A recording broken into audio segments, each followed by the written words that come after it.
धर्म का गुरु कौन है, यह बात तो आपने सुनी होगी, लेकिन पाप का गुरु कौन है, यह बात आपने नहीं सुनी होगी। अगर आप जानना चाहते हैं पाप का गुरु कौन है तो कहानी को अंत तक जरूर देखना। एक समय की बात है, एक पंडित जी कई वर्षों तक काशी में शास्त्रों का अध्ययन करने के बाद गांव लौटे।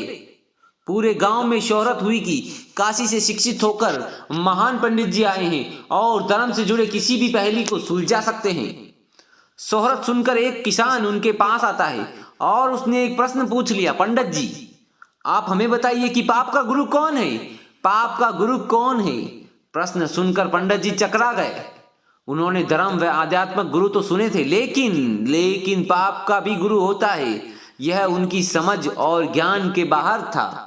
पंडित जी को लगा कि उनका अध्ययन अभी भी अधूरा रह गया और वे फिर से काशी चले गए। अनेक गुरुओं से मिले, लेकिन उन्हें किसान के सवाल का जवाब नहीं मिला। अचानक एक दिन उनकी मुलाकात एक वेश्या से हो गई। उसने पंडित जी से परेशानी का कारण पूछा तो उन्होंने अपनी समस्या बता दी। वेश्या बोली, पंडित जी इसका उत्तर है, लेकिन बहुत सरल है, लेकिन आपको उत्तर के लिए आपको कुछ दिन मेरे पड़ोस में रहना होगा। पंडित जी इस ज्ञान के लिए ही तो भटक रहे थे। वह तुरंत तैयार हो गए। गणिका ने अपने पास ही उनके रहने की अलग व्यवस्था कर दी। पंडित जी किसी के हाथ का बना खाना नहीं खाते थे और अपने नियम आचार और धर्म परंपरा के कट्टर अनुयायी थे।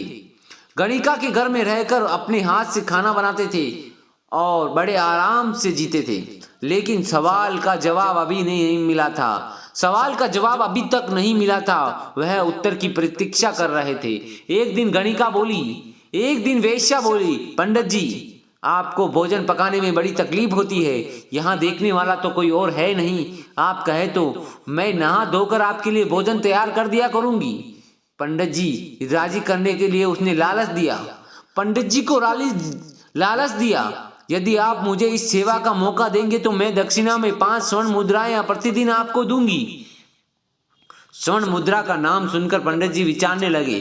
पका पकाया भोजन और साथ में सोने के सिक्के भी, अर्थात दोनों हाथों में लड्डू है।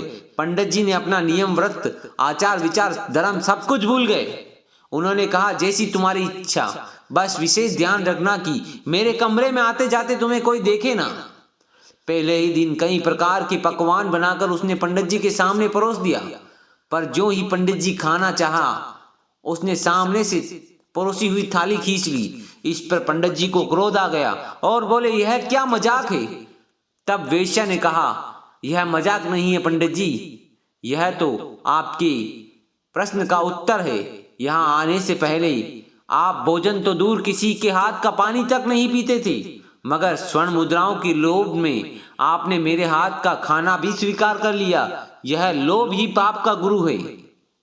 तो दोस्तों इस कहानी से हमें यही शिक्षा मिलती है, हमें किसी भी तरह के लोभ लालच को जीवन में अपनाए बिना जीवन जीने का प्रयास करना चाहिए। लोभ लालच से हमें हमेशा दूर रहना चाहिए। कहानी कैसी लगी कमेंट में जरूर बताएं। मिलते हैं अगली प्यारी कहानी में।